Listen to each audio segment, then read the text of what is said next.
We're going to be plotting irrational numbers on a number line. One of the things that they're going to expect that you to know is what whole numbers the square root is in between.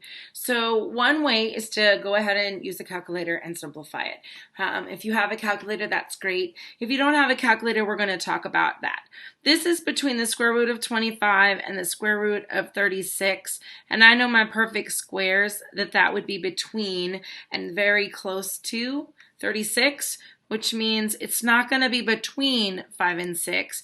The next one up is 7 times 7, which would be 49. And so on a number line, it's going to fall really close to the 6, but it's going to fall on the 7 side. So if I were going to go over here and I was going to have to do it, I would go ahead and put 5 and 6 and 7. And I would mark a little mark here that this is where the square root of 37 would go, so that I can put it on a number line appropriately. Now with that thought in mind, I'm going to go ahead and I'm going to simplify the square root of 20. I know that the square root of 25 is 5, and so if I add to my list the square root of 16 is 4, I know it's going to be pretty much right in between the 4 and the 5. So if I were going to number this, I have 4, 5, and I just like I like 3 numbers on my number line, so I always put 3 numbers. I'm going to go ahead and mark it, and I'm going to mark that this is the square root of 20. And then I will do the same thing when I'm coming down here to this one. This is pretty close to 100, and I know that the square root of 100 is 10, and I know 9 times 9 would be 81. And again, that would be directly in between the two of those, so that if I go ahead and put them on a number line like this, you're going to mark that this somewhere here in the middle is the square root of 100.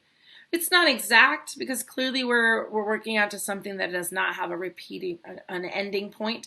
So you're just estimating where it would be on the number line. When the state assessment test comes around, they have a tendency to give you a whole list of numbers. And so what we're going to do is we're going to look at one problem that has a whole bunch of numbers on it.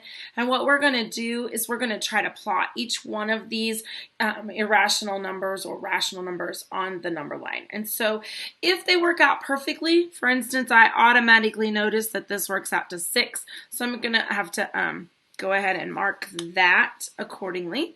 My number line isn't quite, I wasn't ready for 6. So the square root of 36 is 6, and so I'm going to come up here and I'm going to put a dot, and I'm going to mark square root of 36.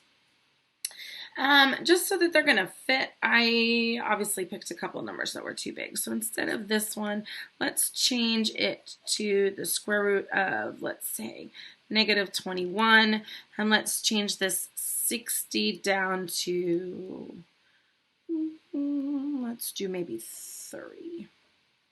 And then they'll fit on my number line that I already drew. So pi is roughly 3.14 as a decimal, and so that would mean it's going to come over here, and I'm going to put pi.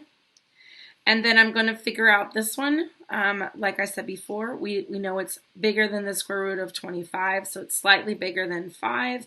And so I'm going to come over here on the number line, and I'm going to mark the square root of 27. Then we're going to solve this one. It's smaller than 5, but it is larger than 4, so we're going to put it somewhere. Now this is a little trickier on the negative side. It still needs to be close to the 4 because that is the square root of 16 is negative 4. So I'm over here, but it's still on the 5 side. So make sure that when you number line it, you can make sure that it goes on this side. It's larger than 4. So it's going to be the square root of a negative 21. And then we have this negative 24, which again is going to be that same thing, only it's going to be slightly closer.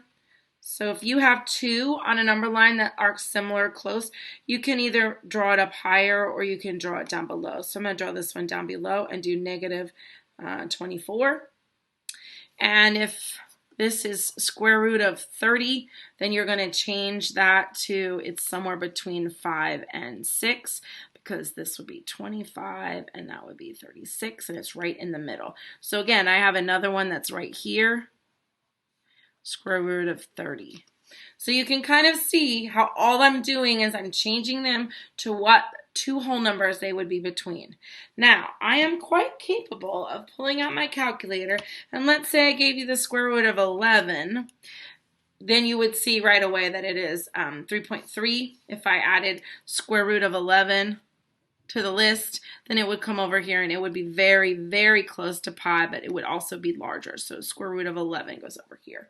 So just to keep in mind, you are going to be expected to take any number that I can give you at this point, even if it's a whole number or a fraction, and put them on a number line and plot them. So, great job today.